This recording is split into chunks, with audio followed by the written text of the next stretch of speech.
Yeah, absolutely. Yeah, no, it's a great idea. I kind of wish I started doing a lot of this. You know what I mean? So, Yeah, uh, well, honestly, like I said, yeah, it's been really good. It's something that we started last winter. We this is our I think you'll be episode if I'm calling them episodes, it'll be like episode 17, I believe.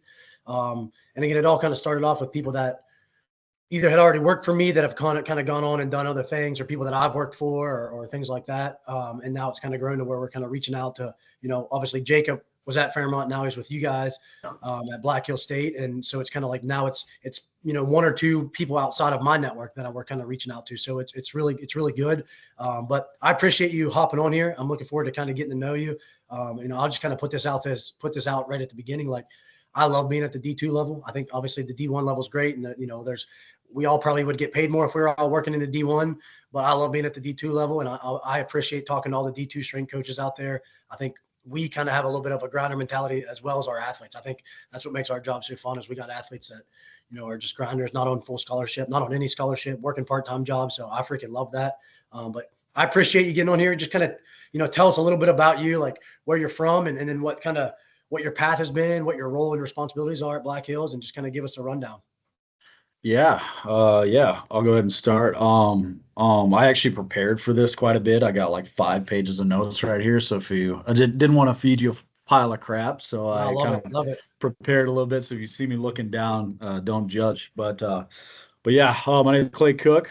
I'm co-director of athletic performance here at Black Hills State University. I am actually contracted. How it works here at Black Hills, I'm actually contracted through Monument Health, the hospital system here in the Black Hills. So they provide Black Hills State with our services as strength coaches and ATs as well, for two strength and conditioning coaches and two ATs.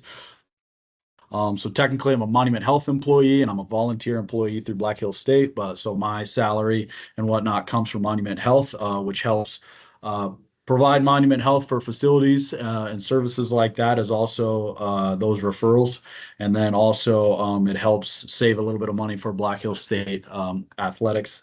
Um, really, how I came up, or excuse me, here at Black Hills State, I run football, volleyball, and softball. Um, how I came up is I was actually an athlete here at Black Hills State. I'm from a small town in the farthest northwest corner of South Dakota. It's called Buffalo, South Dakota, Hardin County, South Dakota.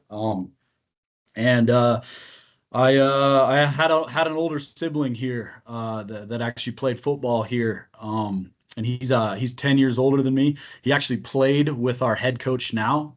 They were best friends in college. So I kind of grew up at Black Hill State since I was about waist high, going to football games here. He played football. So I was blessed with a scholarship here to Black Hill State. I was actually not good at all. But you know what they say, those who can't do teach, or those who can't do coach. Um, um, so yeah, I kind of just fell in love with the weight room because I knew that like dang, all these guys on my team that are good on the field are kind of athletic freaks in the weight room. And how do you get more athletic? The weight room is a big tool. So kind of fell in love with that. I had a really good strength coach at the time. His name is Aaron Siegman. He's at Concordia University of Wisconsin right now. And then I had a really good mentor after that when I started going into the exercise science program here. His name is Derek Van Blarkum. He was our strength coach after Siegman here. Um, and I interned for him. Started interning for him my junior year. Pretty early. I just wanted to, I wasn't doing anything, like just being a student athlete, being a terrible student athlete. Just wanted to engulf myself in the weight room. So I started interning. Kind of just worked my way up to earn his trust, and he really put me through the ringer. Becoming an intern, I didn't really know how to intern. Even, I was the guy that would come in and clean, and then during the lift, I'd sit on the plyo boxes with my hands in my pockets, and he was the guy that really, really taught me, like, hey, that's not how you do it. There's a code of conduct. We have policies. You have ways to conduct yourself. Get your ass up and start coaching. And then after that, we have education. You're going to learn everything. So I didn't really know how that even worked. I thought you got into coaching based on, the good old boy system. You got referred from other coaches. So, and I didn't know that it was such a competitive market. But yeah, coming up, I interned at BH, started getting to the point where I could run my own groups. So when actually before he was coming in, I had been interning enough that some of the strength coaches here allowed me to run groups to help cover for the other strength coach, the other co-director here, so we didn't have to train all 14 teams that we have here. So started running softball early on, made a lot of mistakes. Didn't know what the hell I was doing at all. Was running a lot of the other strength coaches programs, and just kind of grew from there. Then I actually need to give a shout out. I said that I would. After that, I went down and interned at Abilene Christian University. My DC, we had a new football staff. My DC, who I work for now, I wanted to stay here over the summer and work out with my team, especially with the new staff. And he said, hold on, stopped me from talking, picked up the phone and called down to Luke Lancaster down at Abilene Christian University and asked if he needed free work. So Luke accepted me without even me applying. Graciously, he didn't have to do that. So I drove down all the way down to Texas, about 1,001 miles from my front step door. Interned there for a summer and then came back to BH, interned again for my final undergraduate credits. And then after that, finished up playing football. And then I went up north and GA'd at Dickinson State University. They inputted a new strength conditioning program. And my other brother was on staff there before he bounced as soon as I got there. GA'd there for about a year. Didn't really like living there. I had to bounce and bartend for other means that I did. I didn't really enjoy that much, and it just kind of. I had 6 teams of my own as a GA, and I didn't really just kind of started to become too much. So I got a call from a coach that I had applied for, John Minnis at Western Illinois. He had a GA leave and go to another school and asked if I would come in. I actually had a really good relationship with his assistant, Drew Christensen. He was there at the time, finishing up his GA, who was coming by his assistant. That was just kind of a network, and I just wanted to get out of there. My fiance, my then girlfriend, now fiance, had moved up there with me, had a teaching job, and she was kind of sick of it too.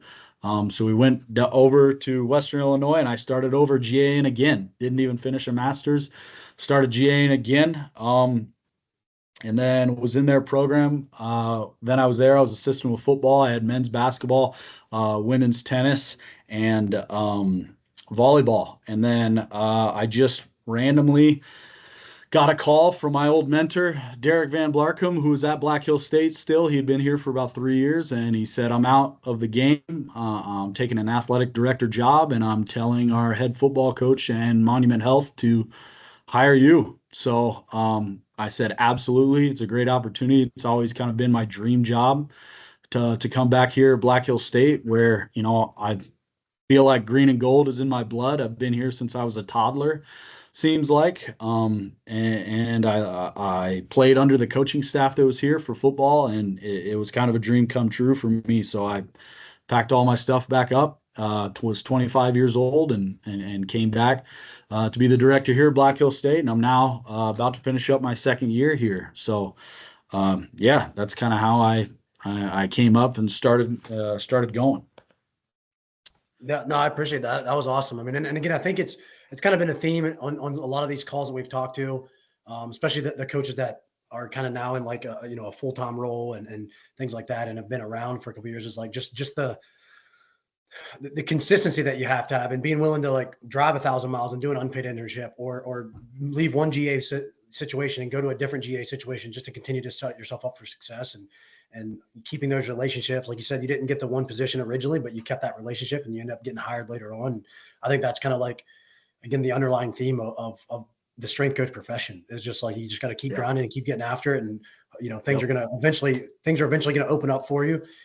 It's kind of funny because I have no affiliation with Fairmont State at all prior to me getting the job. But while I was a student at West Virginia University, where only 30 minutes down the road, I always kind of looked at Fairmont State as like, man, like that'd be a cool place to be to be a strength coach because it's D2, and I kind of didn't, I didn't really know much about it other than this was D2, and I was like, man, that'd be a cool place. And then oddly enough, one of the guys that I used to train was a kicker on the team here, and their old strength coach, we'll just say, wasn't the strength coach anymore. Anyway, and he told me before the job even got posted, he's like, hey, we're gonna be looking for a new strength coach. You need to apply. And then it obviously just worked out. So it was a place that I wouldn't say it was my dream job, but it was a place that was like, hey, like that'd be a place for me to really grow and have a great opportunity.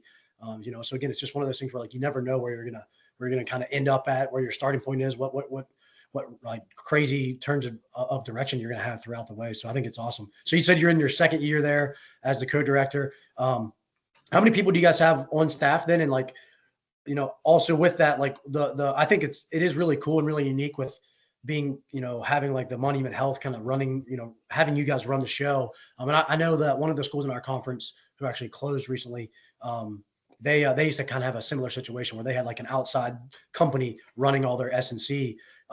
What's kind of the dynamics of that? Is there anything, I mean, obviously you don't have to give us like logistics and anything like monetary weird, contractual stuff, but like what's kind of the logistics of that, of like, I mean, does that make you like, do you kind of still report to the AD, or do you more report to somebody at Monument Health? Like what's the logistics of that look like for you? And then what's the rest of kind of your staff? Like, how do you guys put the rest of your staff together? Yeah. So, as terms of kind of who I report to, it's kind of exactly how you're thinking. Yes, I report to the athletic director, but I also have a boss. His name's Justin Feeser here at Monument Health, and he is lead on. I'm gonna mess up his title, so if you watch this, Justin, apologize. But he is lead of sports medicine and rehab through Monument Health, through the clinic here in Spearfish. So I also report to him. Obviously, all my hours and everything like that is all taken care of through Monument, that kind of logistics and stuff. But technically, yeah, it's a foot in both sides. Technically, I also report to Coach Nori, and really when it comes to anything reporting wise, you just kind of have to decide, hey, is this a Monument issue or is this a Black Hill State issue, and then report to each, and then both of them say if you're unsure, report to both. Cover both ends. But when it comes to anything, purchasing and facilities and whatnot like that, that goes through Black Hill State. When it comes to anything medical and referral system, that type of stuff, continuing education, that stuff, that all goes through Monument Health. How our staff is set up, we actually have two full-time strength coaches, me and Kellen Anderson. We run a co-director system, and we try to kind of split it up how they would at the Division I level, having a football side and an Olympic side. It kind of turned out that way. We didn't sit down and we're like, hey, we need to divide this up. It was also this way when the old strength coach was here. So I take care of football, softball, and volleyball, and he takes care of men's and women's basketball, track and field, certain sections of track and field, and then women's triathlon. Um, we kind of have it pretty nice here compared to the rest of the Division II level, or rest of the RMAC as well. The old Kellen and the old strength coach went to the president to create Jacob's position, which we rule it as it started as a paid internship. We rule it as an assistant coach because he has assistant coach duties when I'm gone or on a trip or traveling or whatnot. Jacob covers my teams. Jacob covers women's golf for us, so we try to keep his head responsibilities. He is the head women's golf strength and conditioning coach. When it comes to that, we try to limit his responsibilities because he's covering for me as well with when I'm off doing my duties. We also, through Monument Health, so Jacob is a Black Hill State employee technically. We also have another as hours needed strength coach, so it's less than part-time through Monument Health. His name is Richie Amasone.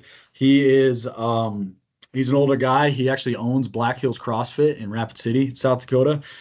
He received a grant to come back to school and get continuing education. So he reached out to us. We had an open position. The person in that position just left. And he wanted to continue to coach some of our teams. He runs women's soccer for us, as well as hours needed, anywhere he needs to fill in. A lot of times He's covering for Kellen. He's kind of underneath Kellen anytime he needs to go anywhere or do anything. But also the high school strength coach here in Spearfish, Eric Santuri, great guy by the way. He is also Richie is also underneath him as well. So anytime he has to go cover, he just had a baby. Richie was over there covering for him. So we all just work together with good communication. On that. We also have an assistant. We got really lucky, actually. We have an assistant cross country and track and field coach. She actually was in her schooling at Iowa State. She was going in to the strength and conditioning side, and then just late after it, after she got her degree and her certification and all that, she flipped into the sport coaching side. And she came in and was like, I would like to run cross country. So that kind of takes off Kellen's plate.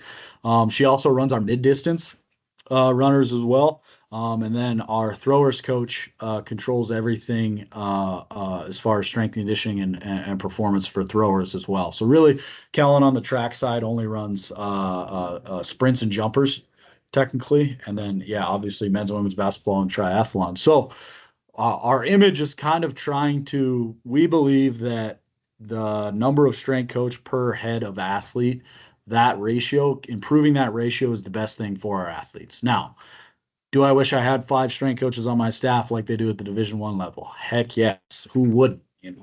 I would like to give all my time to a singular team that's just at the Division II level. That's, you obviously know, that's not how it works, and it'll probably never work that way here. So, it just is what it is. Will I continue to go to the athletic director probably every year and my boss Feezer and say, hey, we need help so I don't work overtime?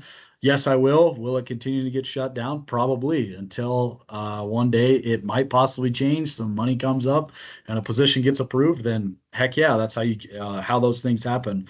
But yeah, that's kind of how we do it for now. We're doing really well now. I'm pretty happy with how it is right now. I'm not pulled in 50 different directions. So I pray to God that it stays that way. So yeah, that's kind of how things work here.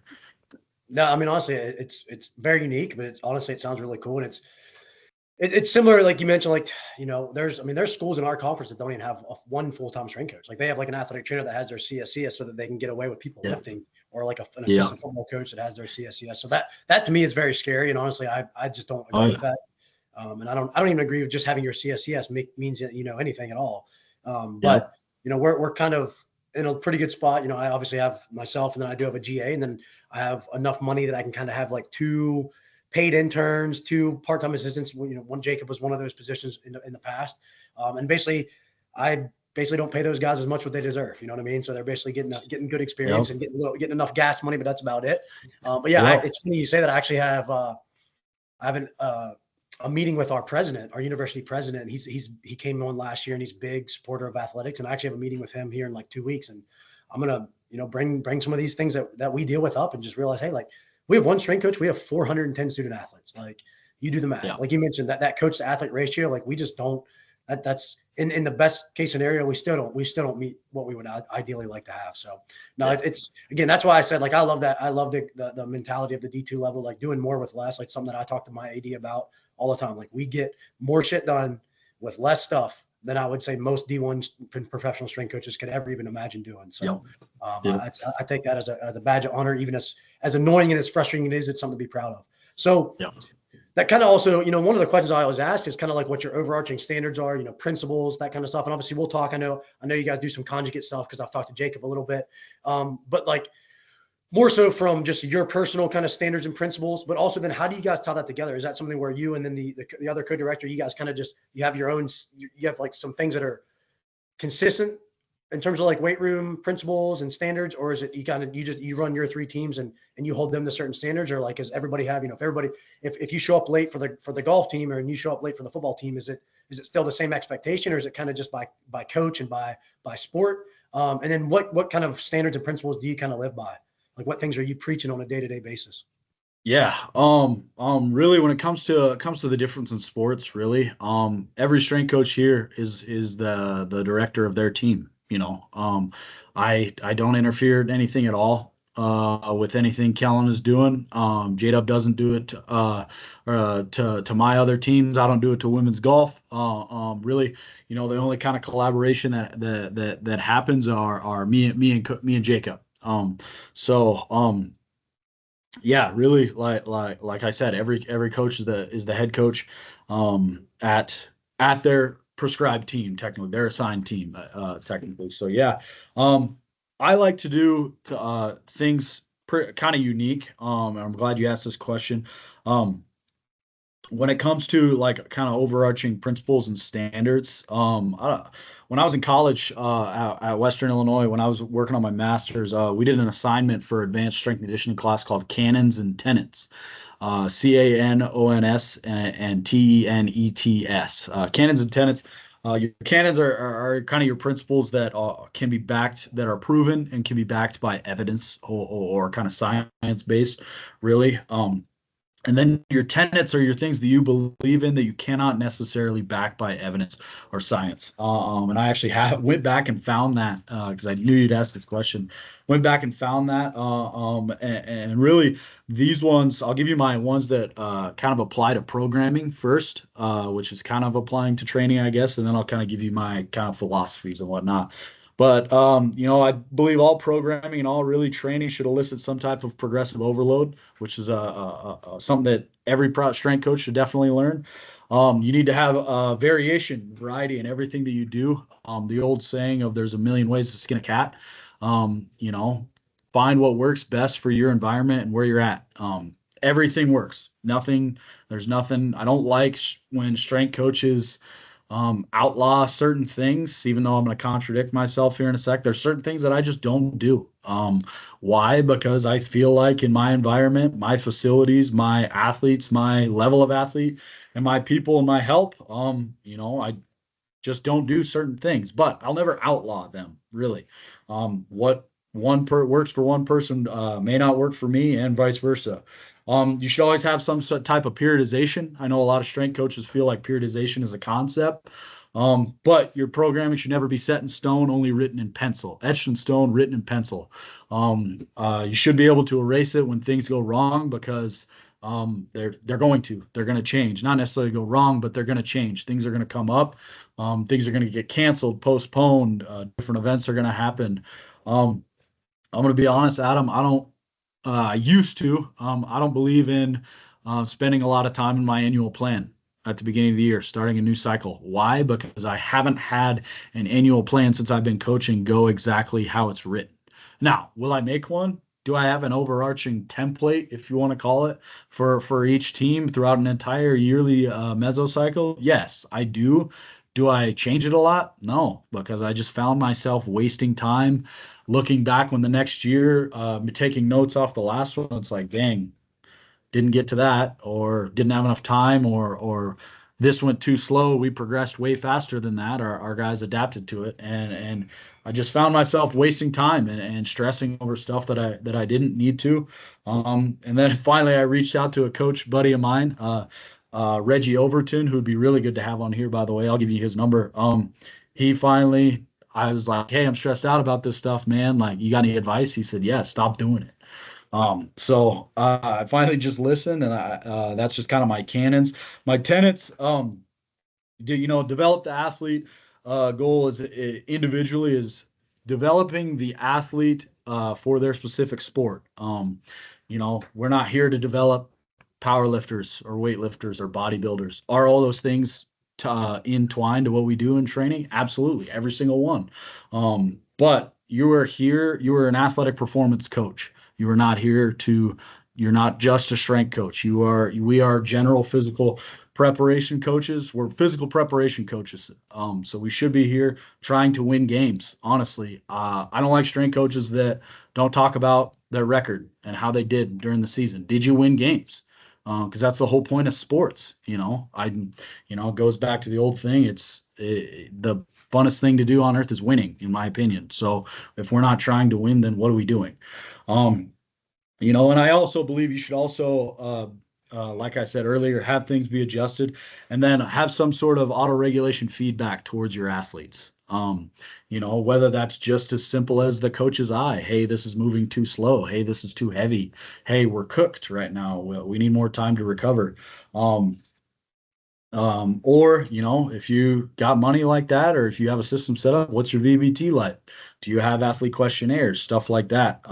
Have some sort of regulation, which kind of ties into what I said earlier about, your program not being set in stone, etched in stone. It's written in pencil.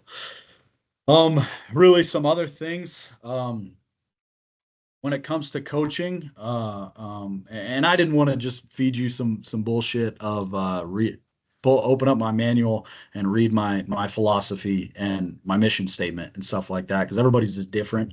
And I feel like it's research and whatnot. Obviously, we're here to improve athletic performance through athlete output.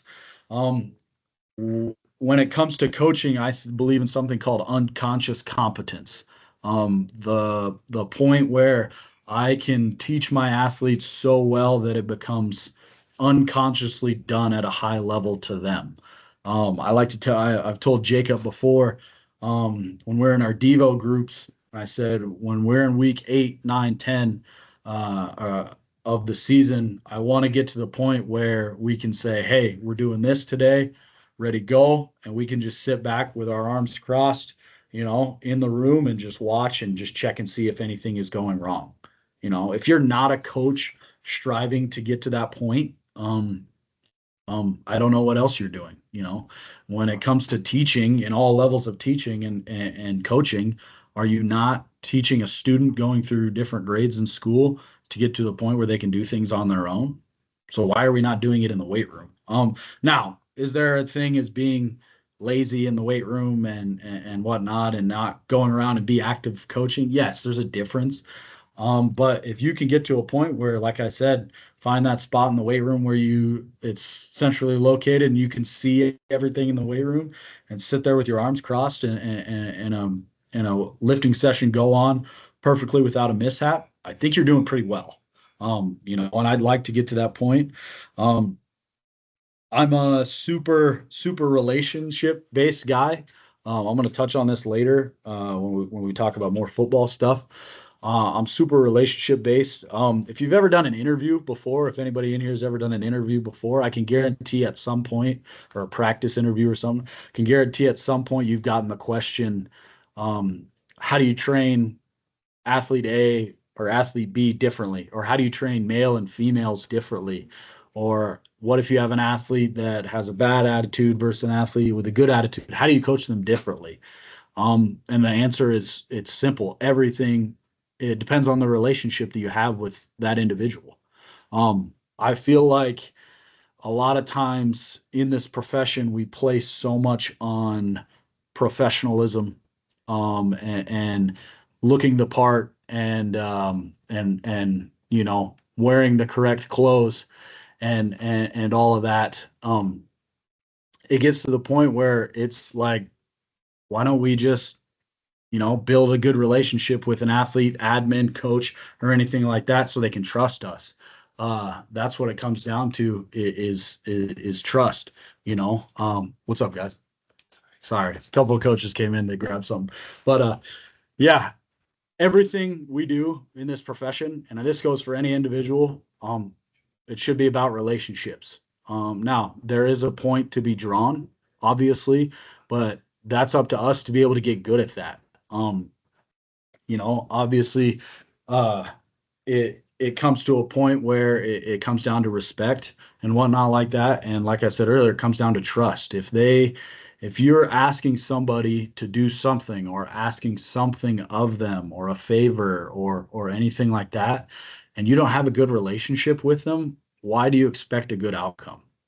And that goes literally every person in an athletic department. It comes to that. How can I go to my admin and ask for help if I don't have a good relationship with them? How can I ask Jacob, my assistant, if I don't have a good relationship with them? How can I ask an athlete, hey, we got 4 sets of 3 at 72.5% on power clean today? If he doesn't believe in what we're doing and you haven't shown him that you trust him to do that, why should he trust you? Why, what does he owe you? Type of thing. So I think that is the answer to that question. If you ever get that in an interview, just say you're relationship based. And sometimes allow yourself to be loyal to a fault. I put a lot of trust in a lot of my coaches, and has it screwed me over in the past? Yes, absolutely. And it's going to, but I can always say, rely on that person, that if I'm ever looking for a job or whatnot, to call for me and vouch for me. Or if a situation ever comes up where something's going on and they say, hold up, Clay wouldn't agree with that, we need to do things differently, and I'm not there to say that, I have that relationship with them. It'll cover your bases, excuse my language, but it'll cover your ass more than usual. um and like I said earlier, having a relationship with those guys at Western Illinois before I even get hired there, that saved my ass. So yeah, everything we do should be a relationship base. And I guess the last one I got written down as far as education wise, and I really think every strength coach and every really coach in general. Have you ever read anything by Malcolm Gladwell before, Adam? Oh yeah, absolutely. So he's got in one of his books, he's got the 10,000 hours principle. Becoming a master or a professional at anything requires 10,000 hours of that skill. I thought about it. I saw it in a movie once when I was a kid, and I actually read the book, and then I saw it in a basketball documentary in high school when I was uh, wanted to be a basketball player. I think it's true, honestly. And I know there was a Greek philosopher back in the day said it as well. You need deep study. Fergus Connolly refers to it, I believe, in one of his books. We need to be students of the game, if you want to say that. Adam or Jacob and I were talking today, about what we're reading next.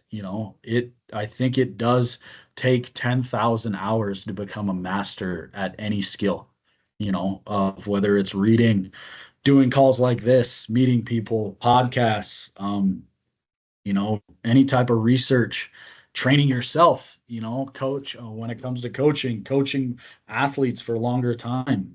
I do believe in the 10,000 hours principle. I haven't told that to Jacob yet, but now he's hearing it, I guess. But yeah, I guess I wanted to touch on education, my overarching principles, and yeah, get on your 10,000 hours.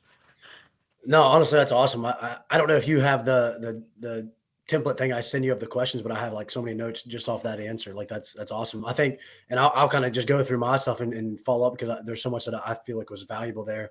And I'll start with the macro cycles thing. I'm kind of the same way. Like everybody, like I remember being in college and they're like, and I make my interns do this, write a year-long training program, and everybody talks about that. And you can read the NSCA textbook, or any textbook for that matter. And they're, you got to have your hypertrophy phase and your basic strength. And it's like, come on now, like football season's 12 weeks long. Like I don't have time to do a hypertrophy phase in football season. And even in the spring, most of these guys don't eat enough. They don't get enough calories, don't get enough protein. That hypertrophy phase, you can just throw that out the window. Let's just get the guys in and just try to move, do as much productivity as we can. Like, let's just get these guys in there and train them. So again, I still use periodization. I definitely still program and all that, but it's just one of those things where like, and the other thing that I personally just also don't like about our level is just the fact that we don't have as many kids here in the summer as what we'd like.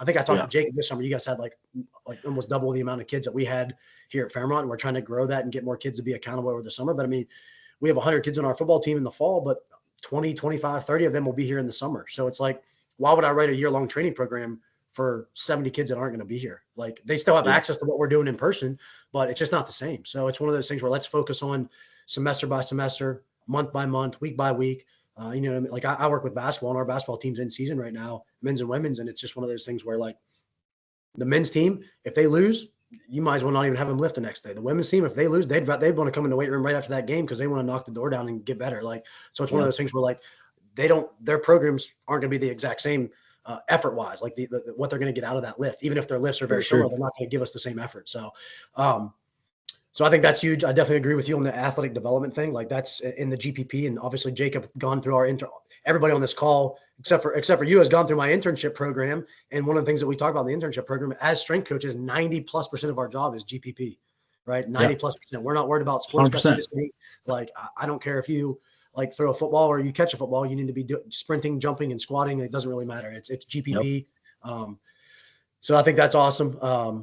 The wins and losses thing again, like it's one of those things where, you know, I probably don't talk about my like what my teams do as much, you know, in terms of like, you know, we won this and we won that, or our record was this, or our record was that, because of the fact that, hey, our women's basketball team won the conference last year, but 2 years ago our baseball team, Tyler, what'd you guys win? 15 games, something like that, something terrible. So if I'm going to go around and brag about how many games our women's basketball team won, I also feel like, hey, I need to go around and also brag about how many games our baseball team lost too. Like, Absolutely. so Absolutely. it's one of those where like we're all trying to win. And, you know, I actually wrote it on the whiteboard today. You know, I think our job as strength coaches is we might not necessarily dictate wins and losses, but we make winners, right? Our Sure. mentality is like, we want to make people be better winners, and have less losers. So I love that idea of like, we got to make sure that we're still worried, that we're still focused on what's the most important thing.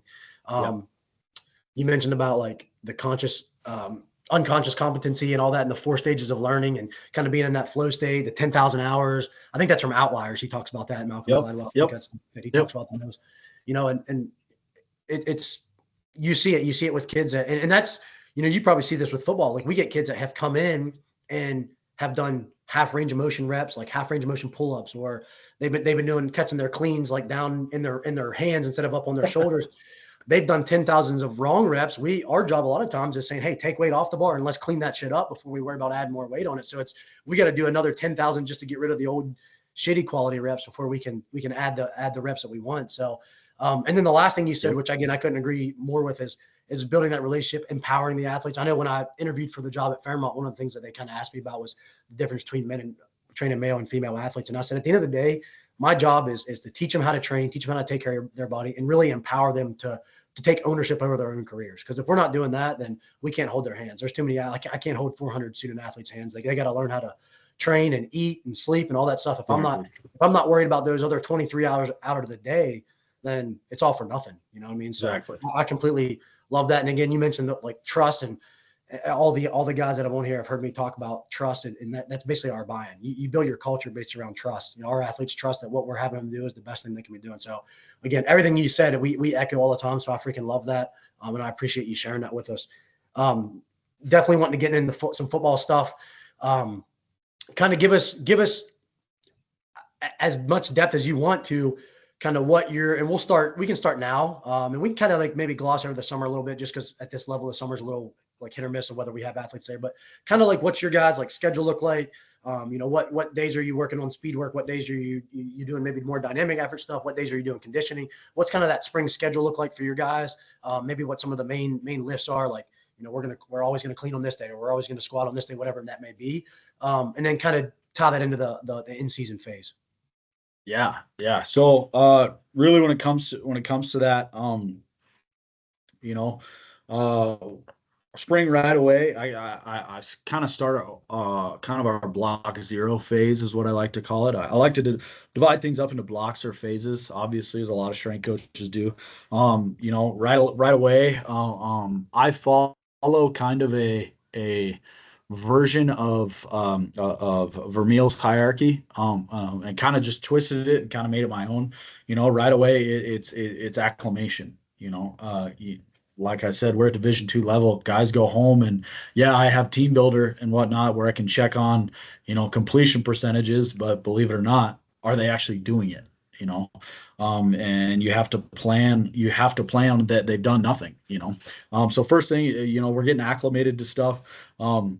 Reintroducing our program learning. Yes, Devo guys just can't redshirt. Devo guys just came off a whole year redshirting. They should be good with that.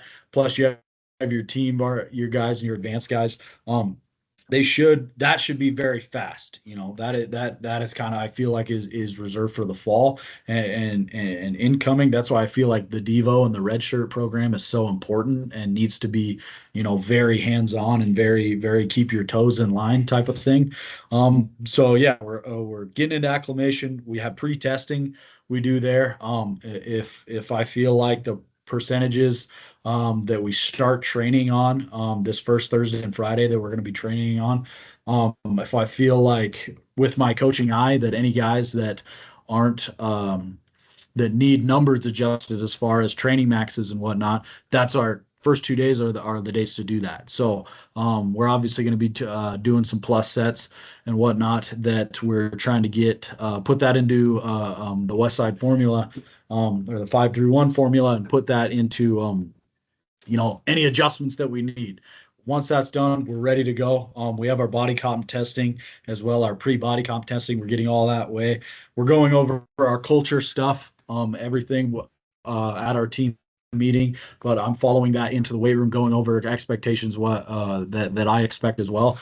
And it kind of ties into work capacity as well. We have a few things here at Black Hills State as far as work capacity wise. We that is kind of a tradition for us. Does it kind of seem like some mental toughness, kind of punishing the body type of stuff? Yes, but we're just trying to increase work capacity because we're the farthest out from season. If there's any time of year to do it, it is now. Do it, get away with it. It's right now. So that's what we're kind of doing right away when we get back. We're still learning, still learning. We're going to have some new stuff that we're doing.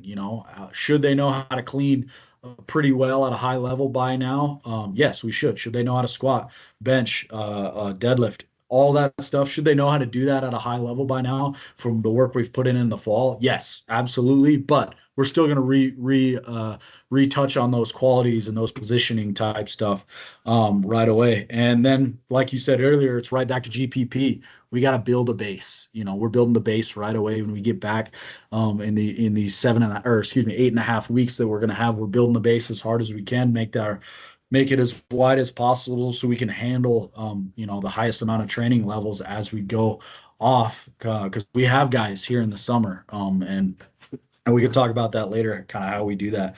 But, we have guys in the summer that are going to be prepped and ready to go. By the time we get there, they get a short break in May. But, this right before spring ball, this is the time to, it's, believe it or not, excuse my language, kind of ass kicking time.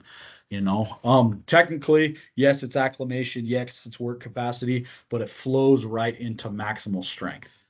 Obviously everything that we do here is relative strength as far as the body, but you build relative strength by training maximal strength. So it's technically an acclimation, work capacity, maximal strength block. And it's the perfect time of the year for hypertrophy. Like you said, we've got a great nutrition program here at Black Hills State. I think it's one of the best in Division II, if I'm being honest, because we put a lot of heavy weight in that. We like to recruit guys that are undersized, and because we believe we can develop them. We believe we can get a tight end that needs to be 6'5", 250, that's only 6'5", 220. We believe we can get them there, and we've proven those results. Sometimes it doesn't work, sometimes scholarships get taken because of that. But this is the time to do that if we're going to do that at the highest level. Now, will hypertrophy still develop throughout spring ball in May and then into the summer? Absolutely, yes. But the true, if you could say, this is hypertrophy training, we are doing this for hypertrophy, is right now when we get back. So yeah, that's kind of how our winter stuff works. I like 5-3-1, man. I run a modified version of Jim Wendler's 5-3-1. My winter training, I've warned Jacob about this a million times. It's boring, man. It's repetitive. It's the same shit. Excuse my language. Same stuff every day or every week. And it's the athletes are going to get boring, but if you got to explain to them, hey, it's nose to the grindstone, thick skin, get a thick skin type of part of the year. And I can go ahead and tell my guys, like, hey guys, we're going to be doing this for 8 weeks. We're not going to be doing this after this, and they understand that. So they can have in the back of their head, like, I got to do this the next 8-week block, and then we'll move on to something different, a lot more fun once spring ball starts. Once spring ball starts, we're kind of going back into, I'm a conjugate guy, man. It's one of the first type of readings that my strength coach did, and with the conjugate or concurrent, if you want to call it that, type of stuff, it's just a template that I can follow that kind of makes programming easier for me. If I guess you'll probably get that in this when we're talking about programming and whatnot. I just try to make everything super easy. I hate stress. I hate cortisol. I hate all of that. So why not make it easier? And we don't have to get fancy. I don't believe in that stuff. So, we're going into a maximal effort upper body, or excuse me, maximal effort lower body, uh, and dynamic effort upper body, and then flip flopping them on the next day. When we go on to 2 days a week. In the winter, we're 4 days a week: Monday, Tuesday, Thursday, Friday. I'm wanting to have like an optional kind of recovery mobility type day.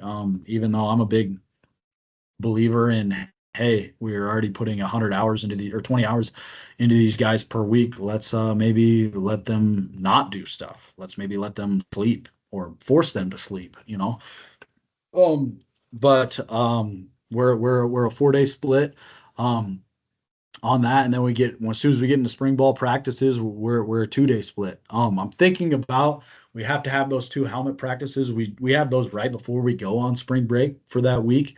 I'm thinking about continuing the 4 day split right up until the last day, even though we are going to be practicing. Our lifting times won't change. We are going to be practicing, but it's only the helmet practices. It's the running. Is that um Will that be more taxing on our athletes? Some coaches might think so, because I feel like a lot of coaches, when they come into spring ball, it's let's condition our guys. My coaches don't do that. They're hands off. They believe that, hey, those first 2 days need to be 100% mental and learning. That's why we only need helmets. And yes, it's NCAA rules, but I'm thinking about going right up to spring ball with that. They're gonna have their spring break week off. After that, we go kind of into that conjugate west side, if you want to call it, template. And we start going thick into the explosive power, or excuse me, explosive strength, into kind of a power phase. It's usually a transition period off of, so we have to prep for that because they're going to be off for that week. They're coming off of a huge strength block. So, they might be moving a little bit slower as far as outputs, and as far as vertical jumps, or if we have the laser out, it might be a little bit slower because we've been so much strength work, you know. And it's also where the off season, the skill training load, the sport training load ramps up.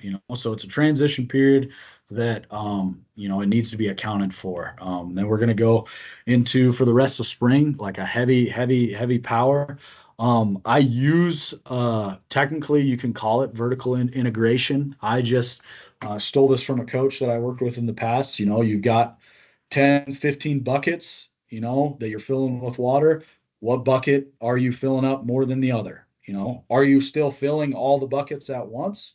Yes, you are. You need to have certain things that you would hit more in the summer. You need to have a little dose of that, a little microdose of that in the winter. Absolutely. So just what buckets are you filling more? In the winter, we're filling our maximal strength bucket. When we get into spring, we're more of a still in a strength and power phase. And then obviously in the summer, we're heavy on conditioning. We're heavy on the sprint, the speed work. We're heavy on the transfer of training, the agility work. We're heavy on that. Are we still going to lift? Yeah. Are we still trying to get strong? Yes, it's strength and conditioning. What do you think we're doing? But which buckets are you filling up? Yeah. And then we go into summer.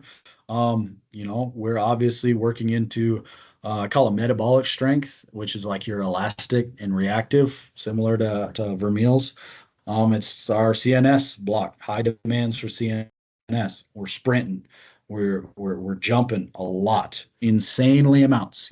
Jacob, when he first got here, he was like, "Dang, this is a lot of jumps and a lot of sprints, man." And you know, and I was like, "Just trust me, dude. Like, this is our time of the year because, believe it or not, my environment here at Black Hill State, in the winter, it's snowed for the past 10 days straight. There's 16 inches of snow on the ground. I thought Jacob was going to get stuck on the way to work with his car today.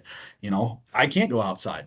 I have a field house, but guess who's also sharing it with me? Track, throwers, women's soccer, and volleyball sometimes. And then we have public events. There's basketball tournaments. There's indoor soccer tournaments. I was just telling Jada, we're going to miss like 4 days of being able to use 4 Fridays of being able to use our field house because there's a youth soccer tournament. The athletic program's got to make some money. I can't really complain about that. Is there going to be less sprint work? Yeah, I don't have room.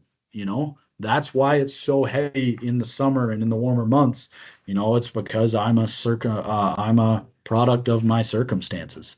Um, so in that kind of leads into the last block, the July block. It's transfer of training and you're peaking. It should be also your highest demands, but it's also my favorite part of the year. And I think if anybody were to say their niche or their kind of what they do, what kind of guy they are in the weight room, I like to say I'm a conjugate guy. Off the field, I like to say that I'm a kind of a Jordan Newsma, Nick DeMarco, reverse engineer type of guy. Uh, I believe in a lot of perception action training. I don't believe in cone drills. Are we going to have cones? Do I use cones for a drill? Yes. I don't believe in true change of direction work unless it is in our acclimation program. I only believe in agility. I get into my stuff on training, change of direction, and agility in the sport of football. You are reacting to two things: a football and a body. Your read. It's never a cone. So the large transfer of training stuff, Bondarchuk's transfer of training.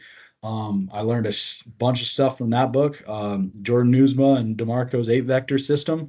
I think that is kind of like my Bible almost when it comes to off-field training. That kind of skyrocketed my programming for me, and being able to do constraints-based small-sided games and perception action training. I think that's where I really thrive, and that's kind of finishing up right before the season. And then in season, obviously, I run a high-low system that I'd like to talk about later. That I work really well with my staff, my football staff.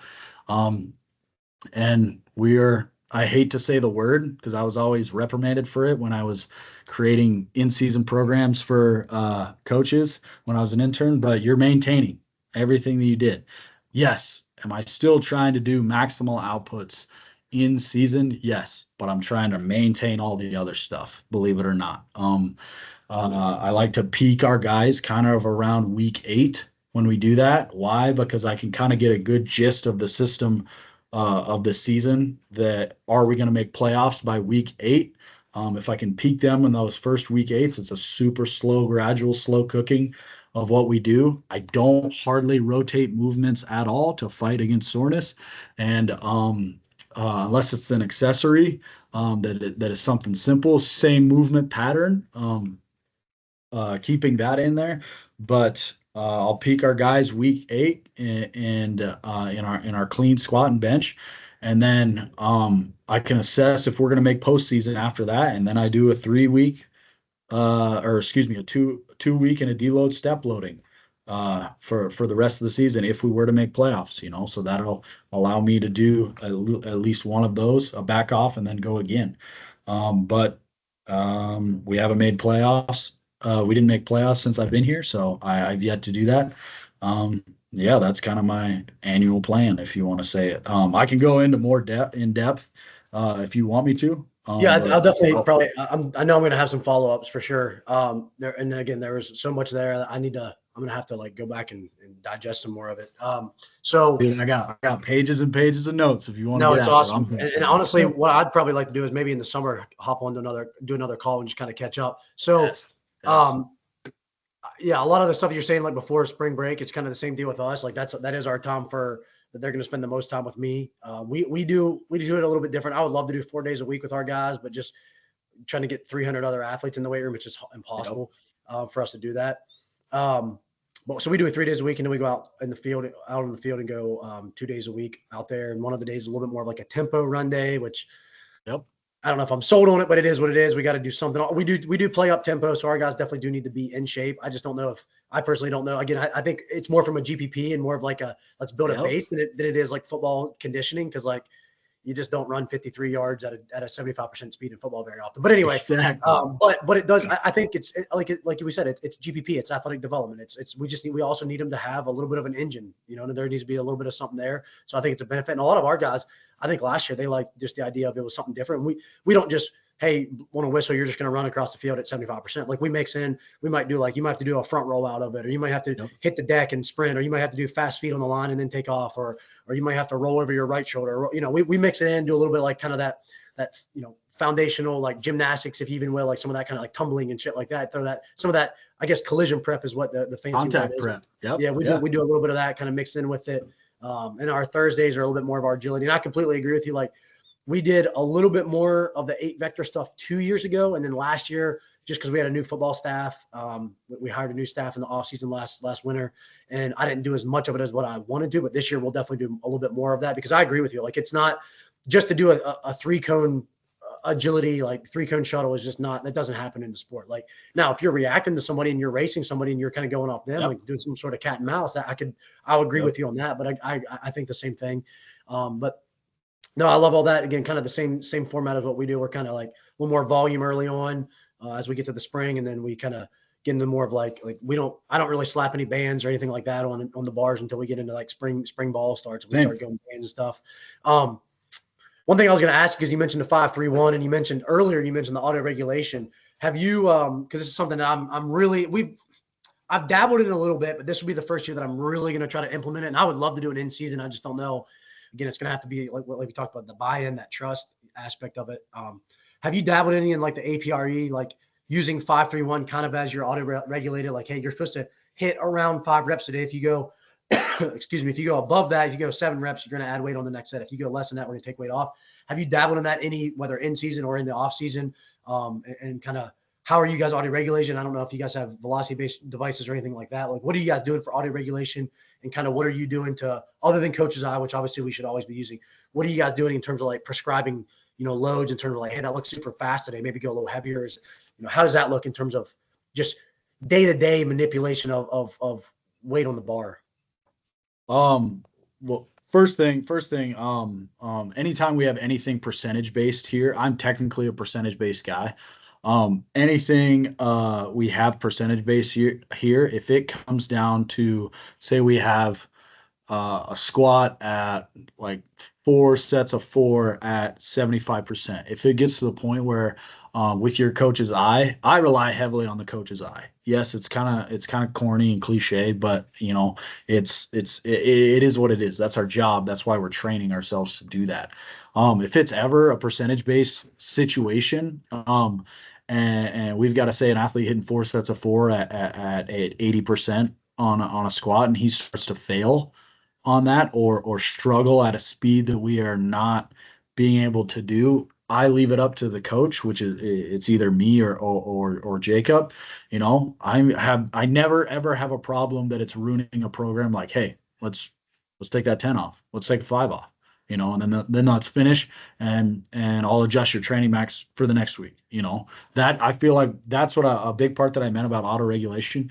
If your coaching eye is not good enough to see that, or if you just refuse to not do that and try to push an athlete through that, why what's the point? Because if you have an athlete not change it and try to finish that workout, they're obviously gonna fail a set.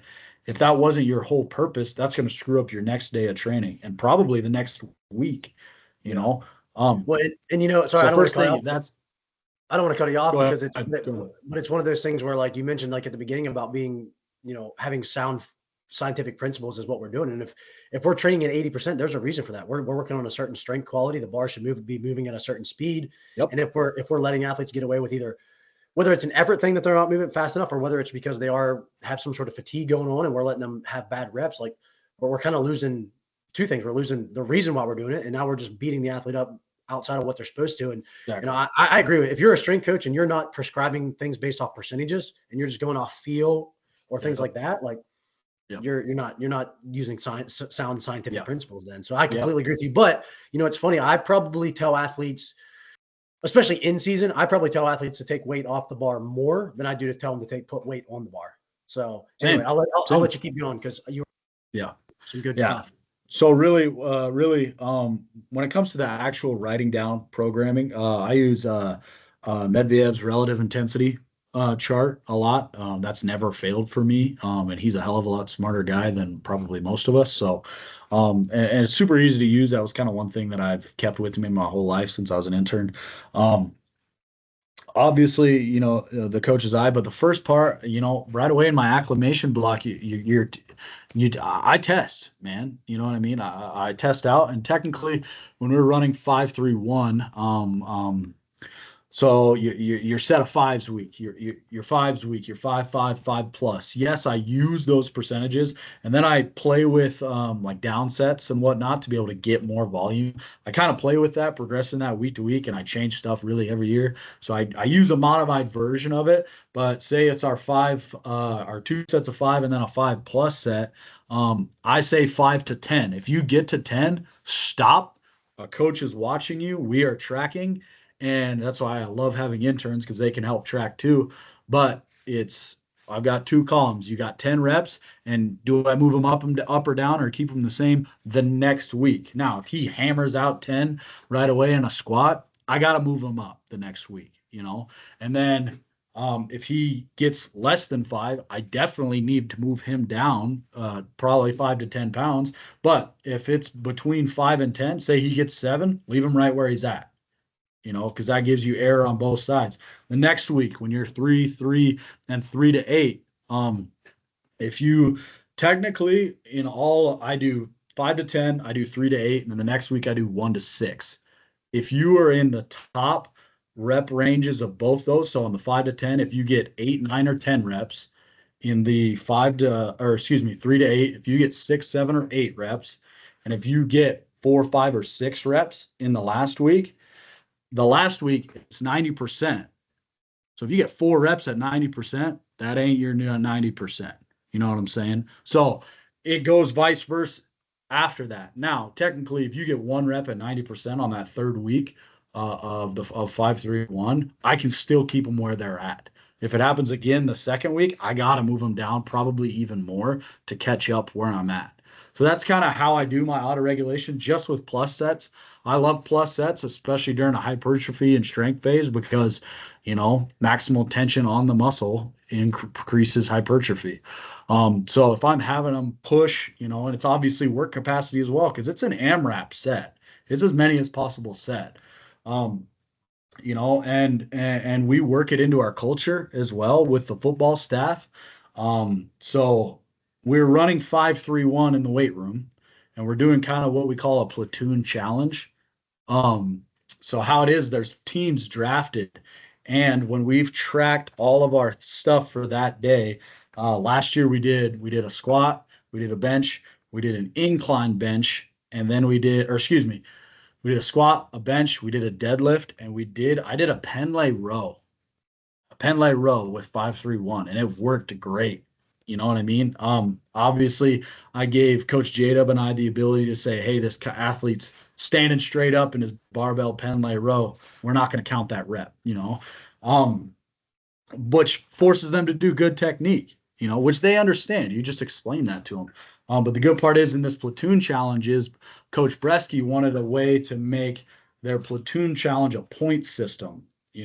So the teams are drafted, 15 guys each platoon or whatever the number is, and you get points for getting an A on a test if you can show proof. You get points for doing community service events. You get points for going to other teams' basketball games or softball games and sending a picture to your coaches. You get points for that, and then at the end, you get a prize. You get extra gear.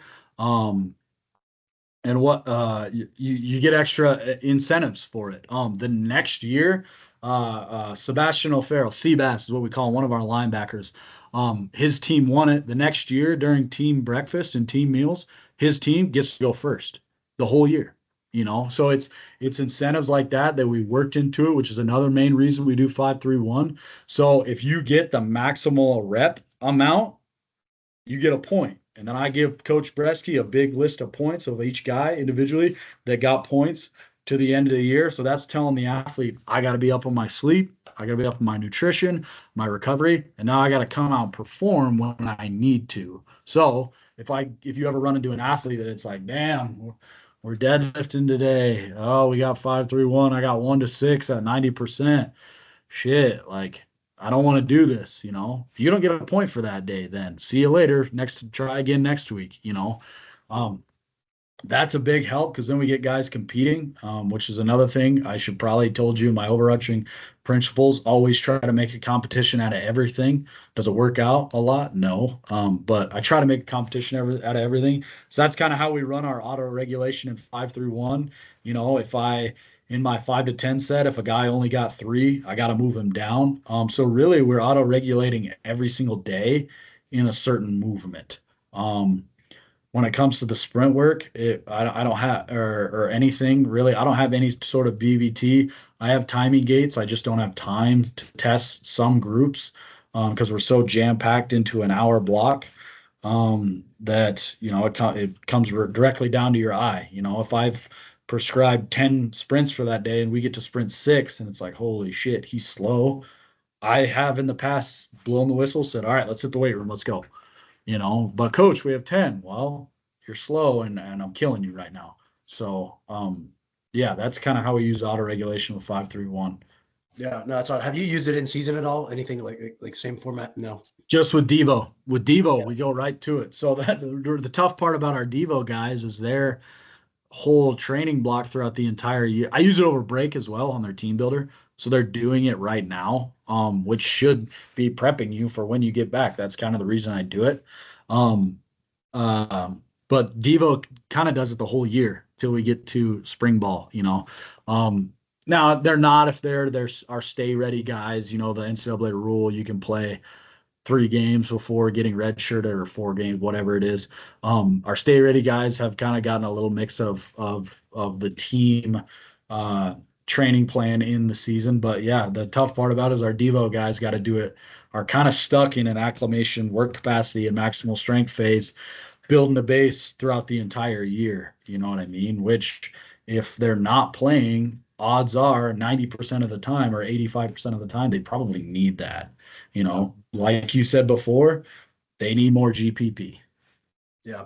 No, that's awesome. It's definitely something that we got to do something like that because I just think we need something that, you know, we've always done a good job. Our guys get stronger. It's something I think we need something, and we're doing. Our new coaches a lot more bought into like having the leadership groups and the accountability groups, and we did a really good job of keeping guys accountable over the summer, whether they were training in person or training remotely. But we're going to start it now. As soon as they come back on campus, we're going to do the draft. Same deal. Draft. They're going to have Nice. teams. We're going to make a lot more stuff competitive. Probably even some of the stuff that we do out on the field. You know, we're gonna like if you win the whatever it is, if we're doing a pro agility, like the team that wins the most pro agilities, you get a point for the day or whatever it may be. I think that's going to be really, really important because again, that's something that going back to what we said earlier, like we got to make winners. We got to make people realize that they either love winning more than they hate losing, or they hate losing more than they, you know what I mean? Like it's got to be, we got to hate losing. Exactly. We can't lose. So, Yeah.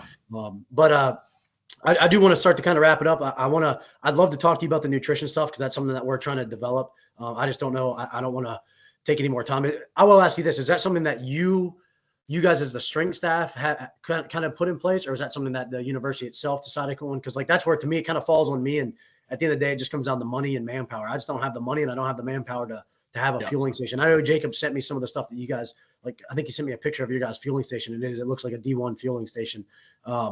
But that's just something that we're trying to get figured out, and whether that's even just fucking chocolate milk, like at the end of a football lift, something. Yeah. Just give us a quick like elevator pitch, because I do want to ask some of these more like coaching questions here at the end. Give us kind of your quick elevator pitch on what your guys' fueling station and all that looks like. Yeah, so how it was built, I didn't build it together. I was actually an athlete here my last year when it actually got instituted. So really it was a lot of asking, man. It was a lot of asking for favors. What happened is we didn't have anything at all, nothing, no remotely like anything at all. What they did was the strength coach at the time, and we had a new assistant AD that was a younger guy, was assistant AD for revenue generation. He is in charge of going out into the community and making business deals, to help bring revenue into the athletics program. What they did was the strength coach got with the football coach, who got with the assistant AD, like all together. It's kind of a trifecta thing. They went to a booster and said, hey, like, they put together a plan.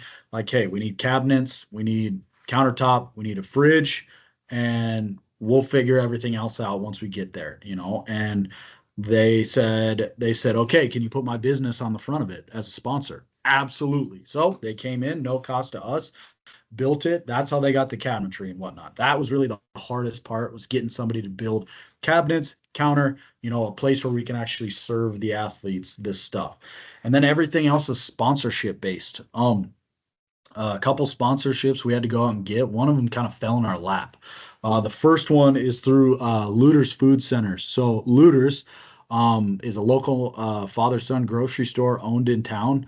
They were just fans of BH. They went to them with, hey, we're going to trade you in advertising and season tickets. So they like to go to Black Hill State games. They get to go to every single game, father and son, for free, as well as many as you can get, you know.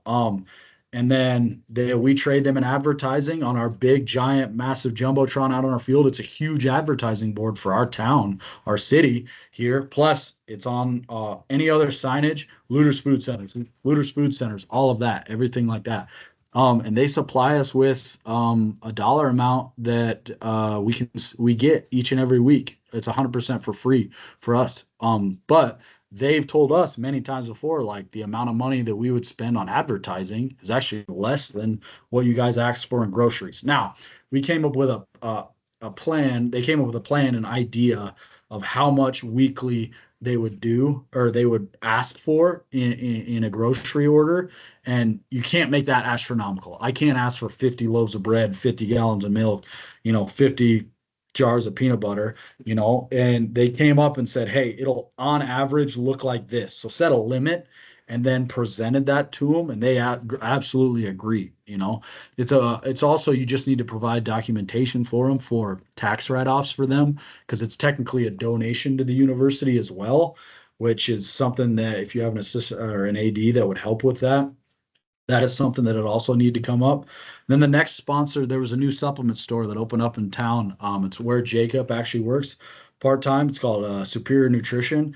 They're two ex-football players that are in the supplement game. And we said, hey, can you give us, we will spend money out of our budget.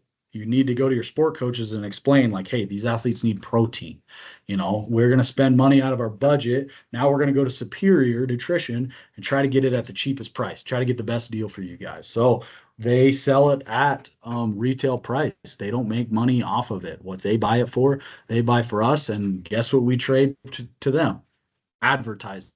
We put a big sign up in the weight room. They're trying to get the community to come in their doors, put a big sign up out on our jumbotron and in the basketball gym, trading them in advertising, because advertising is expensive, and also provide them with opportunities to come set up booths at athletic events. So you're just trading services is all it is. So putting your minds together with your admin and trading services to see if you can get a deal out of it, and then just hold a good relationship with them. It got to the point where they bought an in-body machine to help get people in the door.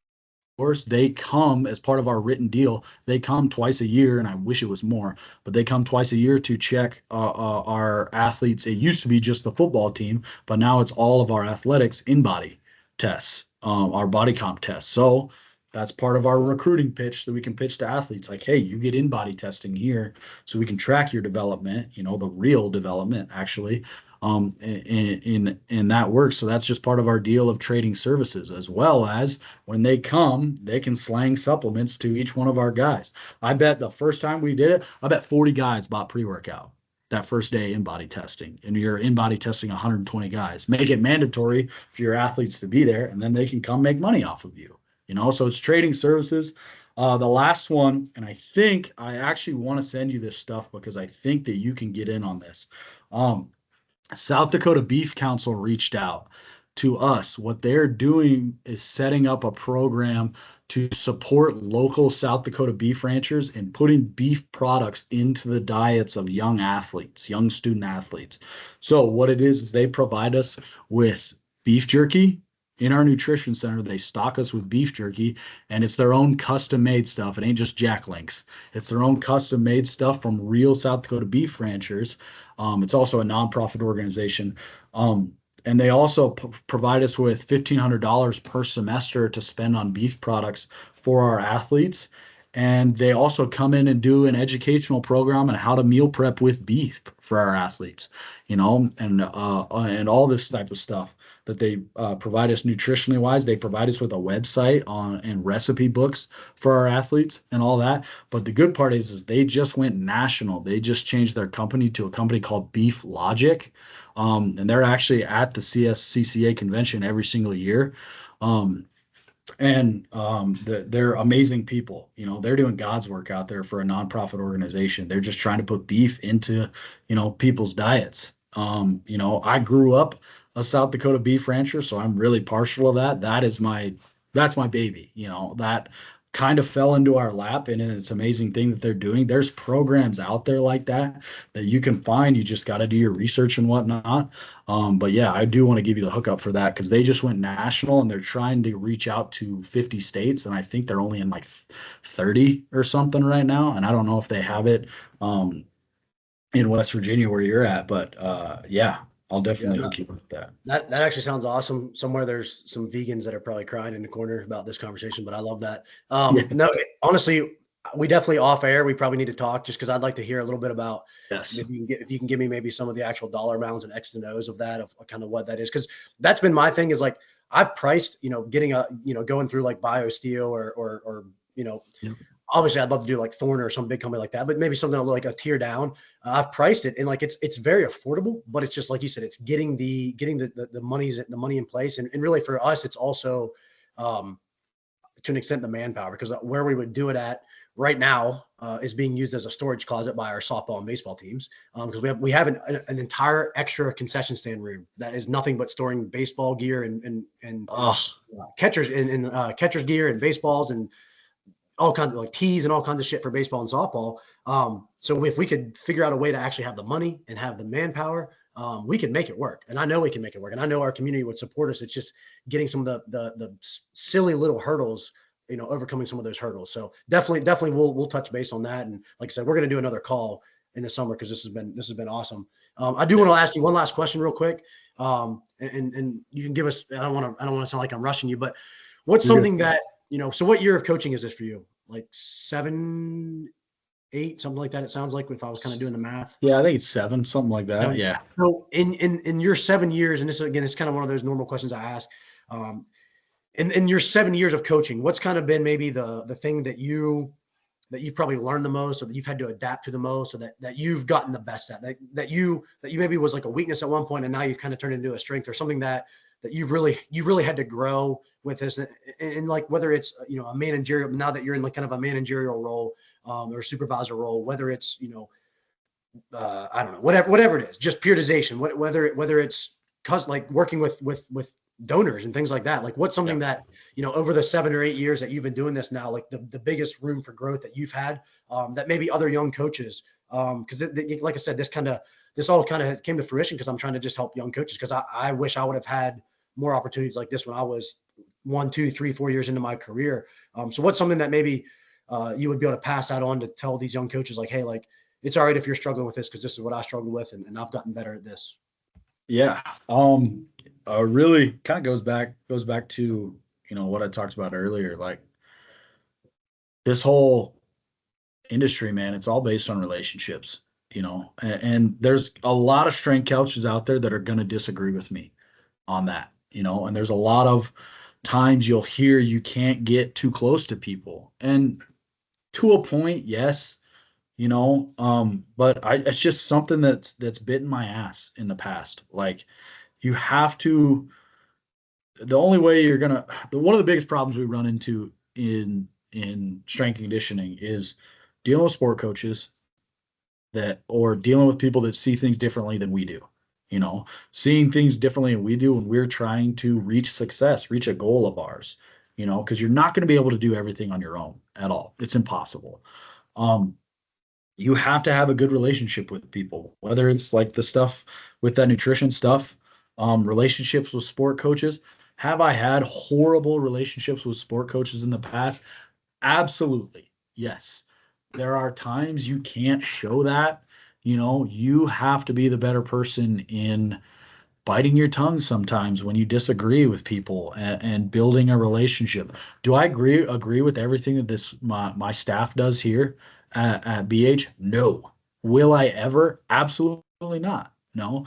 And you will never ever find that place either. That place that some strength coaches talk about, that is absolutely perfect with who they're dealing with and the people that they're working with. It doesn't exist. So kind of get that out of your head right now. If you're not building relationships with people, like I said, you can't ask people to do stuff. If you don't have a good relationship, they won't ask you to do stuff if you have a good relationship, and you won't work towards the same goal if you don't have a good relationship with somebody. Um, I've like I said, you're going to have coaches and mentors and people that are way smarter than me at this stuff that say, don't get too close to people, don't trust anybody. I'm the opposite. Be vulnerable. Now, is it going to bite you in the ass sometimes? Yes, and it has me. It's happened to me here, where I think that I've had the best relationships ever. That's why I love it here so much. It's going to bite you in the ass sometimes, but when that failure happens, you learn from that. And if I ever go into a new school, I know my limits. Obviously there's special situations and there's certain things where that might be wrong, but everything we do is relationship based. And I got a couple things written here. You said some of the people in this call intern for you, right, Adam? uh can you guys still hear me? I think he's frozen. I don't know Oh, what's wrong with this. shoot, can you guys still hear me? Yeah, I can hear Yeah, you. yeah, I can hear you. Perfect. Cool. I'll just keep going then. A couple things I've written down. Like there's gonna be certain things that you do that suck. Like, even as a director, like, or as an intern, you're doing a lot of like the crappy stuff, probably a lot of intern stuff and whatnot, duties, if you want to say. It doesn't stop when you become a director, so just get a thick skin. you know well, sometimes I like to say I like to have my weight room operate like a fine dining kitchen. Everybody in a kitchen has a thick skin. People working with Gordon Ramsay, you think they don't have thick skins? um you stress out a lot less if you have a thick skin. You can get through a lot of adversity if you have a thick skin. You can take a lot of insults from other people, that may think that they're better at what they do than you do. Or have opinions on the stuff that you do, or insult you. I've been insulted a lot as a strength coach. Have a thick skin and you'll be a high performance individual for sure.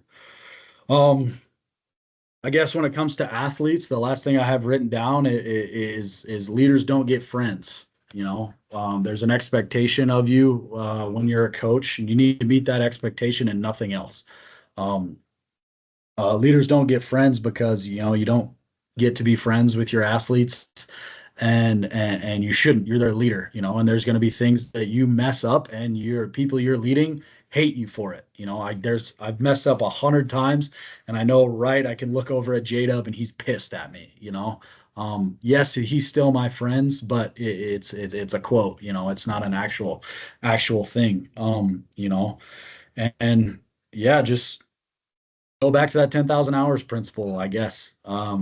You know, keep getting better every single day, the 1% better every day. If you don't like having that thought in the back of your head every single day, keep stacking up your 10,000 hours. And yeah, that's kind of really it. That are some of the biggest things I've learned. The industry is getting better. It's getting better every single day. Keep being an advocate for that, and um, things will look a lot up in the future for strength conditioning coaches. If sometimes it seems like it's not right now, it definitely is. See if Adam can make his way back in here.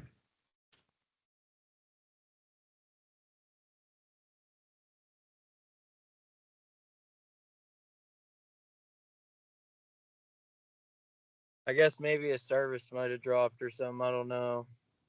Cool. Well, I guess that might be he did say he wanted to wrap it up. That might be the last thing. Thanks for having me, guys. Can you guys hear me?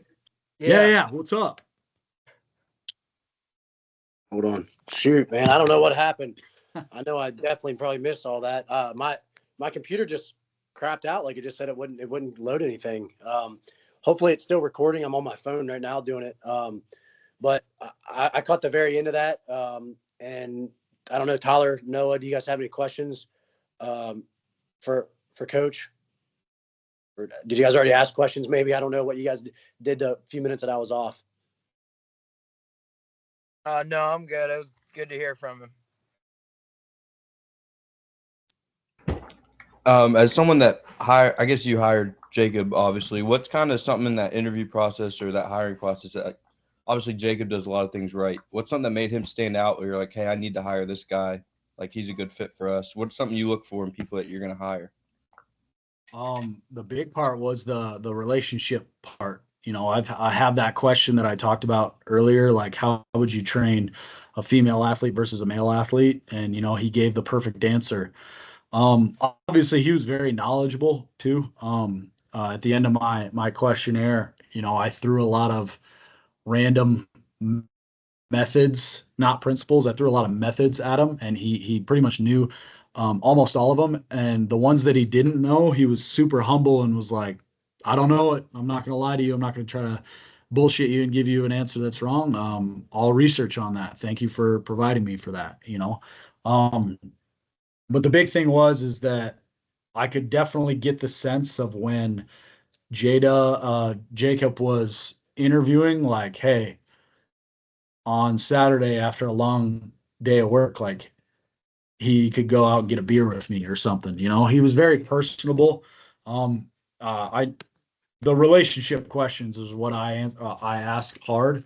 You know, and that's what I try to get out of an interview, just because that's what I am based off of. If there might be other coaches that are just looking for the smartest human being they can find and ask them all stuff about programming and periodization. And then there's some people that, you know, are just looking for somebody dependable. I guess if you can prove that you're dependable, you know, I needed somebody that I could give a team and I wouldn't have to institute anything for them, you know. I guess he showed that in his interview. But yeah, the big part was the relationship part. I knew he's a person that I could build a good relationship with and not just be a stick in the mud type of person.